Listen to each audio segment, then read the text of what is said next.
Yang kedua, tetangga itu mukmin, orang beriman, sama-sama dengan kita orang Islam.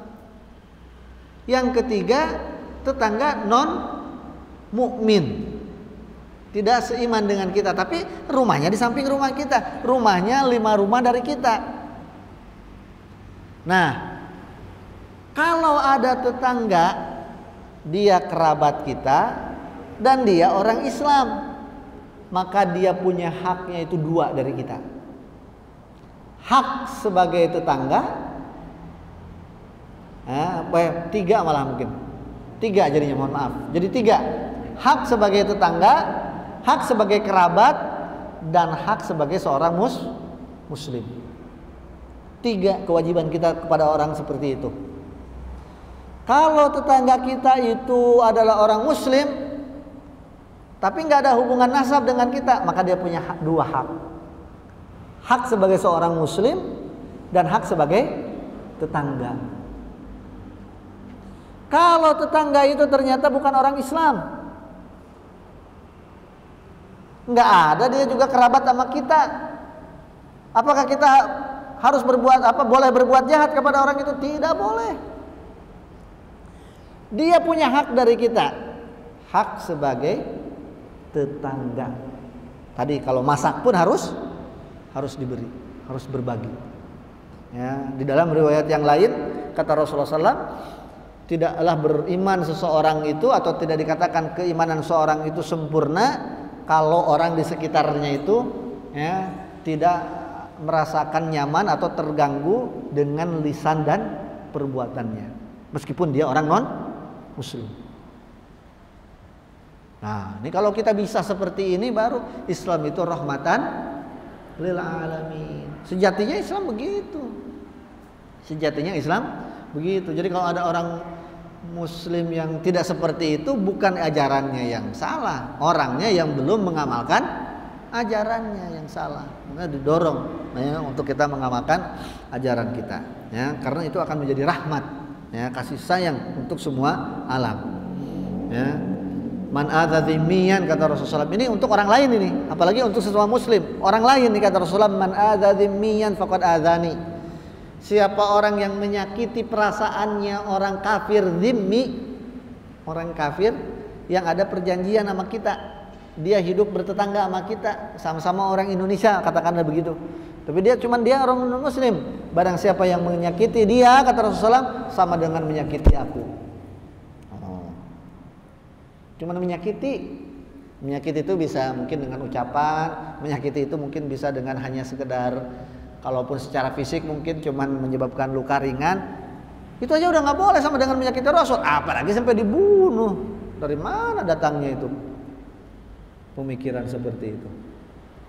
Man qatala mu'ahadan, kata Rasulullah, lam yarah raihatal jannah. Siapa orang yang membunuh orang kafir yang ada perjanjian dengan kita, orang kafir ada perjanjian dengan kita, perjanjian untuk sama-sama saling melindungi. Orang kafir dari Amerika datang ke Indonesia, datangnya pakai visa. Visa itu adalah salah satu produk hasil daripada perjanjian antara 2 negara. Datang ke Indonesia, lalu ada yang membunuh, maka kata Rasulullah, raihatal jannah. Atas nama apapun orang itu, kalau dia membunuhnya, maka orang yang membunuhnya ini tidak akan pernah mencium wanginya surga, kata Rasulullah.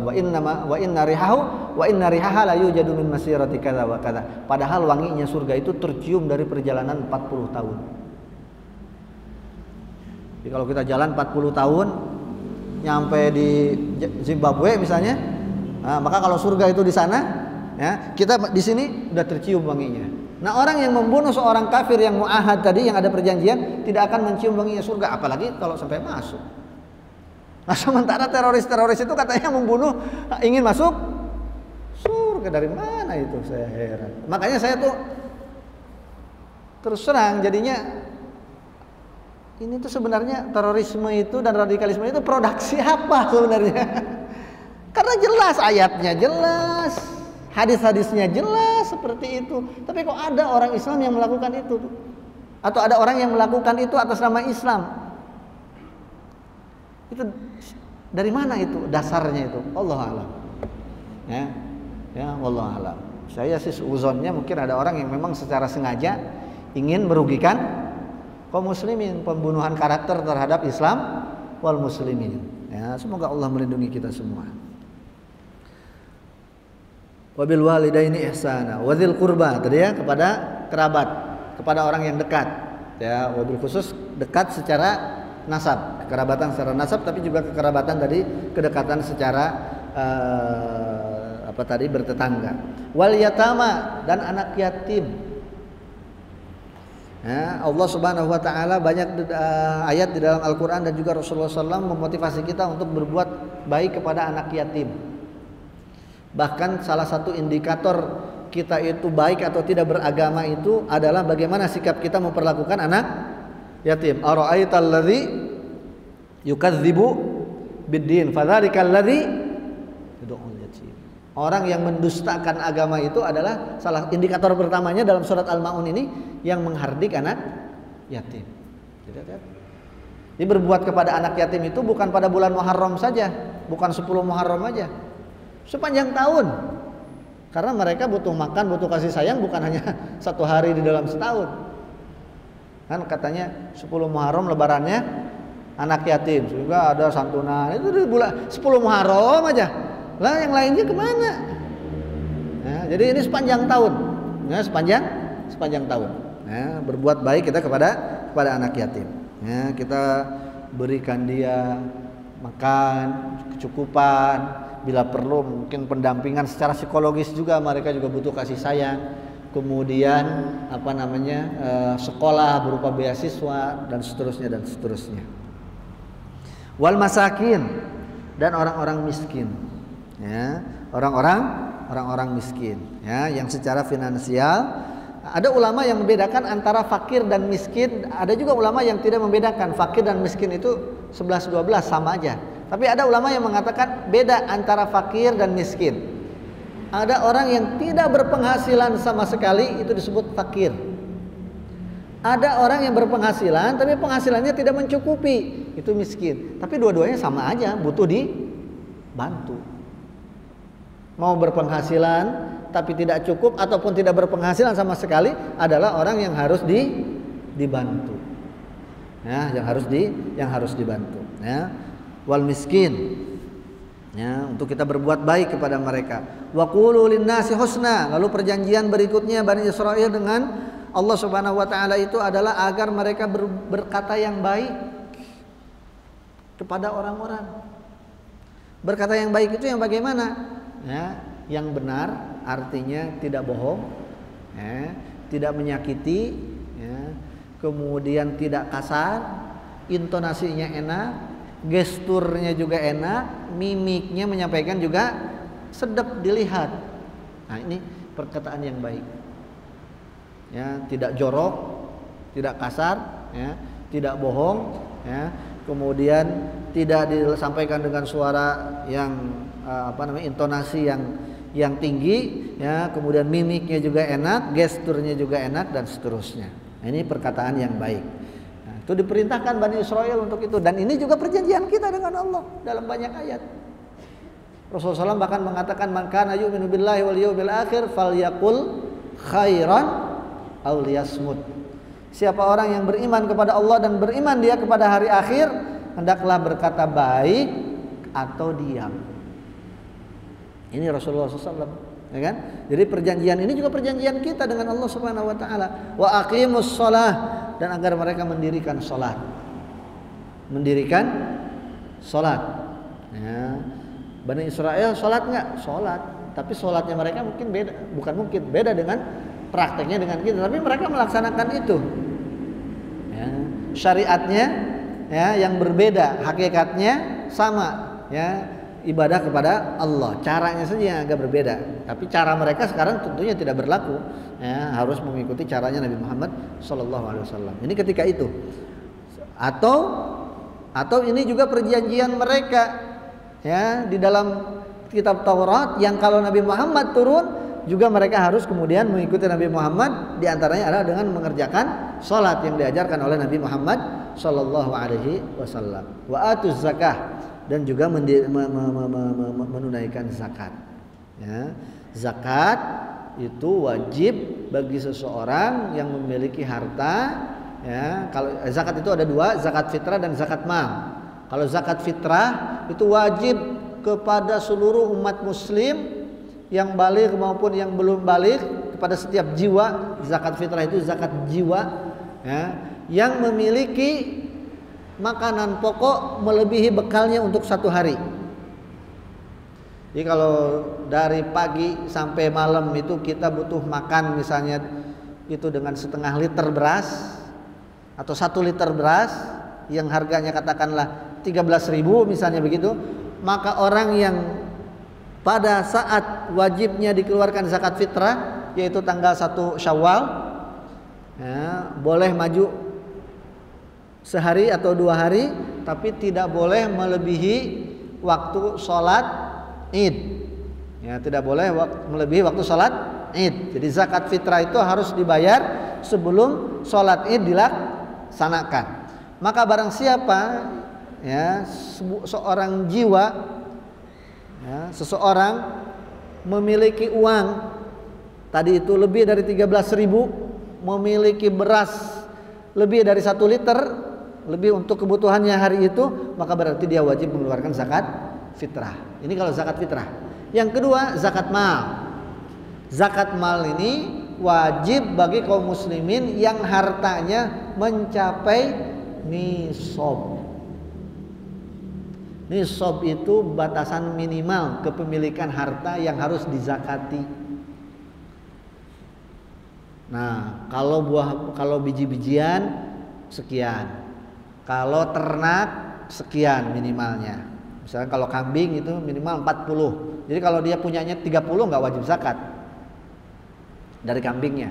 Kalau harta secara umum yang dikonversi dengan uang, maka sama dengan kurang lebih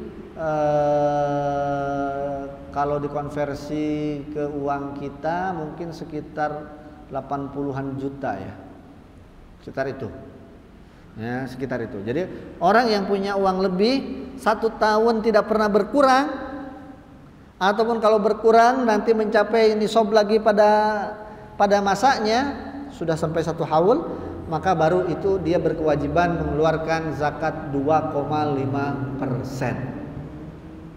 Contoh, hari ini tanggal berapa?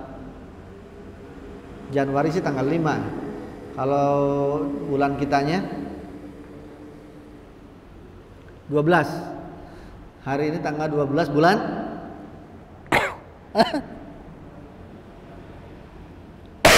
Afwan, ini masih agak batuk-batuk, masih sisa-sisa. Tapi bukan corona. Udah nggak ada corona kan? Udah balik. Insyaallah. Bukan Covid, insyaallah. Nah, sekarang 12 Jumadal Akhir. 1444 Hijriah. Hari ini. Jadi hitungannya Hijriah, ya, bukan yang Syamsiah, bukan yang Masehi. Qamariyah. Maka kalau kita hari ini punya uang mencapai nisab, katakanlah 100 juta, maka kapan kita wajib mengeluarkan 2,5% dari 100 juta ini? Adalah nanti tanggal 11 bulan Jumadal Akhir tahun 1445, setahun yang akan datang. Setahun yang akan datang, kalau harta kita masih seperti ini, masih mencapai nisab atau lebih, meskipun dalam perjalanannya pernah kurang, tapi kalau pada saat itu kembali lagi ke nisab, maka harus dikeluarkan 2,5%. Jadi itu zakat mal, ya, zakat mal yang berupa uang, emas atau perak. Ya, zakat mal yang berupa uang, emas atau perak. Aduh, saya mah uangnya diinvestasikan di saham, dihitung. Saya nggak punya uang, saya kemarin baru beli tanah 10 hektar di sana di Jonggol, dihitung. Nah, dihitung. Ya, karena tanahnya dalam bentuk investasi. Tapi saya nggak punya uang, tapi saya punya rumah, rumahnya saya tinggalin. Nah itu enggak. Yang ditinggalin tidak, kecuali juga kalau memang ditinggalin juga dalam rangka investasi juga, ya, untuk dikembangkan, itu wajib dizakatin. Jadi yang wajib dizakatin itu yang ditabung, yang disimpan, dan yang diputar. Kalau yang dipakai dalam hal ini rumah, ya, maka tidak dizakatin. Jadi setahun ya, haul. Jadi syaratnya mencapai nisab, mencapai haul. Itu kalau zakat yang tadi itu, mal dalam berbentuk uang, kemudian emas, perak, atau kemudian ternak, ya, ternak. Ada zakat mal yang harus dikeluarkan, ya, ketika itu, yaitu al-ma'adin, ya, barang tambang. Ya, kalau barang tambang nggak nunggu setahun, ketika ditemukannya didapati langsung. Kemudian juga biji-bijian, hasil bumi, hasil panen, hasil pertanian. Nah, hasil pertanian adalah langsung kurma, kalau di kita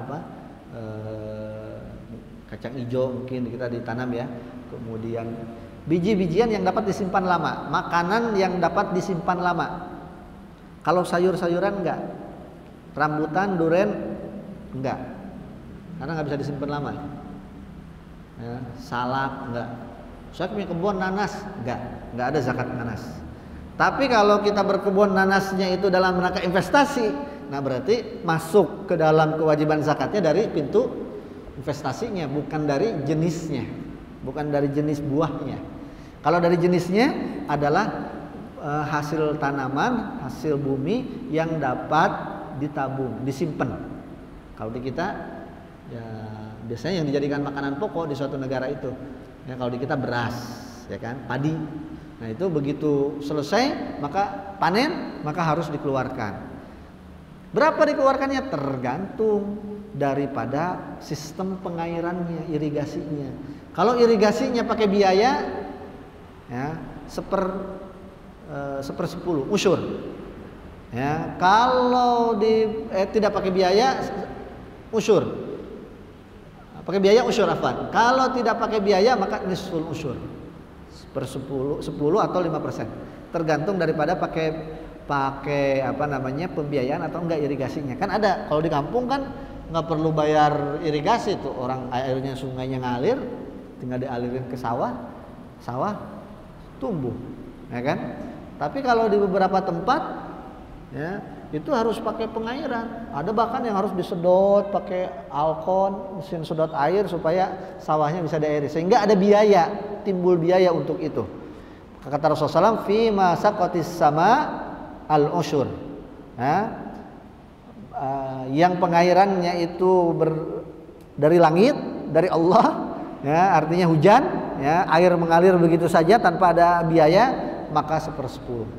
Yang ada biaya, ya, maka 5%. Nah, nisful usyur. Setengah dari 1/10 berarti 5% ya. Ya, setengah dari 10% 5% ya. Ya. Lebih sedikit ya. Nah, Islam adil, ya, disesuaikan dengan kondisinya. Nah, ini zakat, kaitan dengan zakat. Nah, perjanjian Bani Israel dengan Allah, dan kita juga ada kewajiban zakat. Bahkan rukun Islam itu diantaranya adalah zakat. Tsumma tawallaitum illa qalilan minkum wa antum mu'ridun.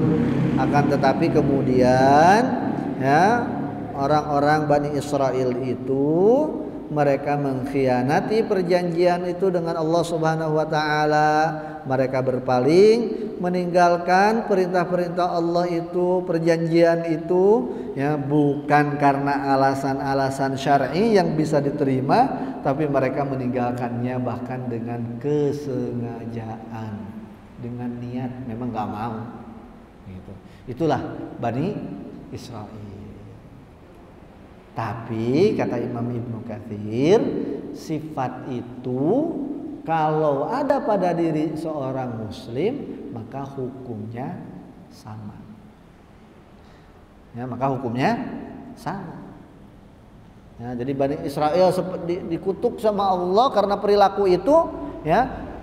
Karena sebuah perilaku lalu kita melakukan perilaku itu, ya, maka kita bukan berarti kita nggak bakal dikutuk karena kita bukan Bani Israel, bukan. Jadi dikutuknya atau dilaknatnya, diazabnya Bani Israel itu bukan karena ke Bani Israelannya, tapi karena perilakunya. Maka siapapun yang berperilaku sama, maka berpotensi mendapatkan yang sama.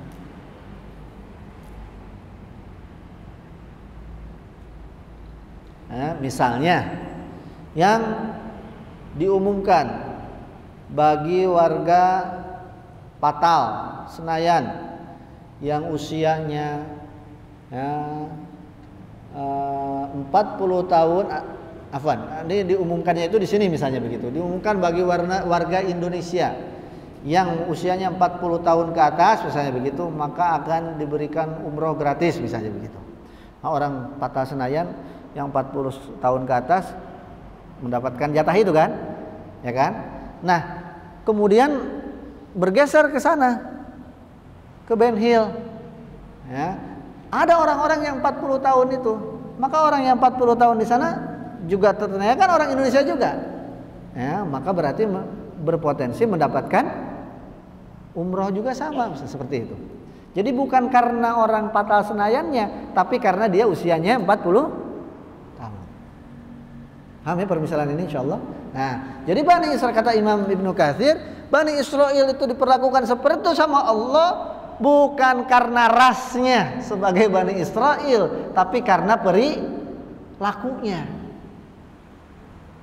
Sehingga siapapun yang berperilaku sama seperti itu meskipun dia bukan Bani Israel, maka dia akan diperlakukan sama oleh Allah sebagaimana Allah memperlakukan Bani Israel. Hadza wallahu taala alam.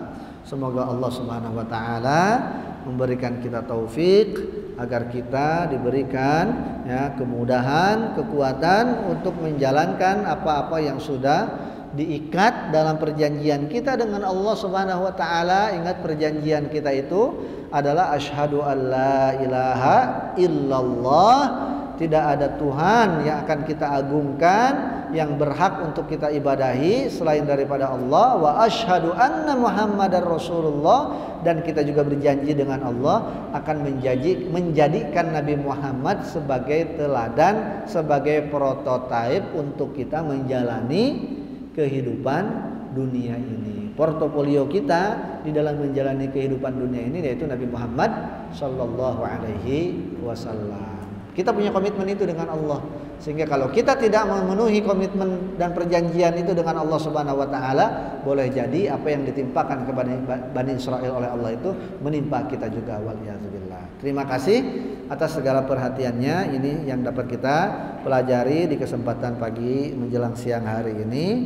Dan 10 menit ke depan kalau ada yang ingin bertanya kaitan dengan apa yang disampaikan tadi, dipersilahkan.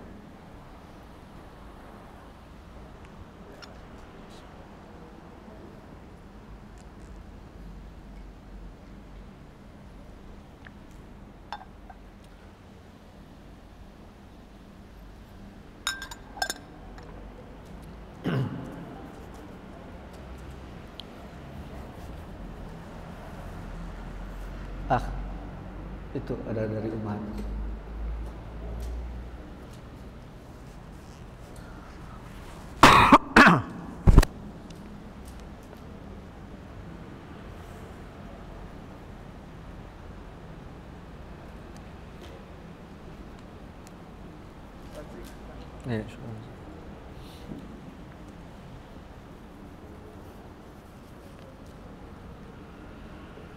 Assalamualaikum, izin bertanya. Waalaikumsalam. Apakah sama atau bolehkah kita berpuasa Ayyamul Bid di tanggal 12, 13, 14? Sedangkan pada tanggal 15 ada uzur. Apakah tetap dikatakan telah menjalankan puasa Ayyamul Bid? Ibadah apapun itu yang kaitannya dengan waktu tertentu dan bilangan tertentu, maka tidak boleh dirubah-rubah. Ya, jadi saya menjawabnya secara umum. Jadi ibadah yang dari Rasulullah, dari syariatnya itu dikaitkan dengan waktu tertentu dan bilangan tertentu, Ya, bilangan tertentu misalnya kalau Allahu Akbar itu 33 kali ya, maka tidak boleh dirubah. Dan yang tidak ada kaitannya dengan waktu dan dengan bilangan juga jangan kemudian dipatenkan oleh kita dengan waktu tertentu dan bilangan tertentu. Jadi kalau yang mutlak ya biarkan saja mutlak, yang muqayyad jangan dibuat mutlak. Bahasa usul fikihnya begitu. Ada istilah mutlak, ada istilah muqayyad. Mutlak itu terikat dengan sebuah kriteria ikatan. Kalau mutlak itu ya umum. Ya, umum. Misalnya mengeluarkan misalnya sedekah, dianjurkan kita untuk sedekah. Sedekah itu nggak ada batasan, mau 10.000, mau 20.000, mau 30.000, ya terserah, nggak ada ikatan batasan, ya kan? Maka jangan kemudian kita ikat itu, sedekah itu harus 30.000. Kalau nggak 30.000 nggak sedekah, nggak boleh. Ya, sedekah itu dari sananya mutlak, nggak ada bilangan tertentunya. Waktunya juga kapan saja boleh. Tapi kalau zakat seperti tadi zakat fitrah, ya harus patokannya adalah 1 Syawal. Nggak bisa kita zakat fitrah sekarang mumpung ada uang kita mau zakat fitrah duluan 12 Jumadal Akhir, ya nggak boleh. Terus mumpung ada uang saya mau zakat fitrahnya 300 kilogram. Ya. Jadi kalau yang sudah ada batasannya mutlak muqayyad maka ikuti qaidnya. Kalau yang mutlak ya tetap mutlak. Wallahu taala a'lam. Assalamualaikum warahmatullahi wabarakatuh. Ustaz izin bertanya. Waalaikumsalam warahmatullahi wabarakatuh. Jika seorang sholat fardu dan sunnat, puasa wajib dan sunnah, berusaha untuk thalabul ilmi dan bersedekah, tetapi dia masih melakukan dosa besar, sering bertaubat tapi kembali lagi melakukan dosa tersebut, tetapi setelah itu nyesal dan bertaubat lagi, cuma belum taubat nasuha. Bagaimana caranya agar taubat nasuha sedangkan masih ada rasa takut kepada Allah tetapi terbujuk kembali dengan dosa besar? Taubatan nasuha, ya, taubatan nasuha itu syaratnya yang pertama dia menyesali perbuatan yang dosa yang sudah dilakukan. Menyesal, ya. Menyesal itu artinya dia tahu bahwa itu salah, ya kan? Dan dia telah melakukan kesalahan, menyesal. Dan di antara kategori menyesal atau masuk dalam definisi menyesal adalah syarat yang kedua, berjanji tidak akan mengulangi. Kalau mengulangi lagi namanya belum menyesal. Kalau ada niat di dalam diri kita akan mengulangi lagi namanya bukan menyesal. Maka yang pertama tadi menyesal, yang kedua berjanji tidak mengulangi lagi. Kaitannya nanti dia terjebak lagi, kalau dari awal tidak ada niat, tidak ada masalah. Tapi kalau dari awal, sekarang saya tobat dulu, besok kalau ada kesempatan terjebak lagi, yang ngelakuin lagi ya nggak apa-apa, tobat lagi aja. Nah itu namanya belum ada perjanjian tidak akan mengulangi. Tapi orang yang berjanji tidak akan mengulangi itu benar-benar berjanji. Kemudian hari dia melakukan lagi tanpa ada niatan dari sebelumnya, itu urusan yang berbeda. Ya, tapi kalau berjanji, bernyesali, berjanji tidak akan mengulangi lagi, tapi dalam dirinya, tapi kalau ada kesempatan mah ya mudah-mudahan masih bisa tobat, selesai. Itu namanya israr. Namanya israr. La taubata. Kata para ulama, ada perkataan ulama yang bagus, wal istighfar, saya lupa awalnya, wal istighfar ma'al israr, ya, tidak ada taubat ya dengan masih terus melakukan dosa, dan tidak ada istighfar kalau masih ada niatan untuk berbuat dosa. Jadi percuma istighfar kalau dalam dirinya masih mau niat berdosa. Jadi jangan pernah punya niat untuk melaksanakan dosa, jangan pernah punya angan-angan untuk melaksanakan dosa. Kalau la qadarullah digoda setan, terbujuk kita kemudian melakukan kesalahan, ya maka insya Allah mungkin dosanya tidak sebesar dosa yang diingatkan dari jauh-jauh hari. Faham ya? Insya Allah. Ya, niat, hati-hati masalah niat ini. Ya. Tapi tetap dosa, dosa tetap dosa walaupun tidak diniatkan dari jauh, ya. Melakukan dosa ya tetap dosa, tapi berbeda dosanya. Ya. Jadi yang pertama menyesali, yang kedua berjanji tidak mengulangi, yang ketiga kalau ada hak orang lain dikembalikan. Perbuatan dosanya itu berkaitan dengan mengambil hak orang lain, korupsi misalnya begitu, maka tidak akan diterima taubatnya oleh Allah. Ini bukan kata saya, kata Allah, tidak akan diterima taubatnya, kata Rasulullah SAW, kalau dia belum menghalalkannya, mengembalikannya, atau dia meminta dibebaskan. Maling, ada maling nih mencuri, mau taubat dia, ya, maka apa yang dimalinginya itu dari orang lain itu dikembalikan dulu. Curanmor itu, maling motor itu, balikin dulu motornya sama orang yang dia curi, kepada orang yang dia curi. Aduh, udah nggak ada dan seterusnya, ya minimal dia datang ke sana minta dimaafkan. Saya mau kembalikan, tapi orang yang dicurinya itu udah meninggal, udah nggak ada, keluarganya udah nggak tahu kemana, seterusnya. Jual tuh motor, sedekahkan atas nama orang itu. Contohnya begitu. Nah, kalau ada hak orang lain dikembalikan terlebih dahulu. Baru yang keempat, memohon janji, memohon ampun, berjanji kita kepada Allah, ya, agar dosa kita diampuni, dan kemudian berjanji tidak mengulangi lagi. Itu taubatan nasuha. Ya, kalau taubatnya tidak seperti itu, ya Allah tidak akan menerimanya, kata Allah. Ya. Ustaz sok tahu dari mana Ustaz tahu? Allah kok tahu Allah tidak akan menerima? Ya Allah menyampaikan seperti itu, ya, melalui lisan Rasulnya Muhammad Sallallahu Alaihi Wasallam. Ya, jadi kalau kita mau bertobat, jangan sampai ada niatan sekecil apapun untuk mengulanginya. Event nanti kalau kemudian nanti terjebak lagi, kalau tanpa ada niatan, nggak taubat lagi, karena kullu bani adama khata'. Karena anak Adam itu khata', suka melakukan kesalahan, sering melakukan kesalahan. Disebut khata' itu bukan khati'. Khata' itu adalah mubalaghah daripada isim fa'il khati'. Kalau khati' itu melakukan kesalahan, maknanya mungkin sesekali aja. Tapi kalau khata' sering dilakukan kesalahan itu. Nah, kata Rasulullah, kullu bani adam khata'. Setiap bani Adam itu sering melakukan kesalahan. Wa khairu khata'in, dan sebaiknya orang-orang yang selalu melakukan kesalahan itu at-tawwabun, adalah yang sering bertaubat.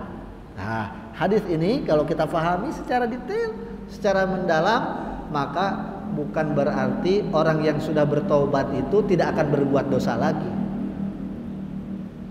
Bukan berarti orang yang sudah bertobat itu tidak akan berbuat dosa lagi, karena dia manusia, ada potensi berbuat dosa lagi. Tapi yang tidak boleh itu adalah pada saat tobat masih ada niatan, manakala ada kesempatan mah, sekarang tobat aja dulu. Nah, tobat yang begitu tuh, ya, yang tidak akan disebut oleh orang-orang tobat sambal.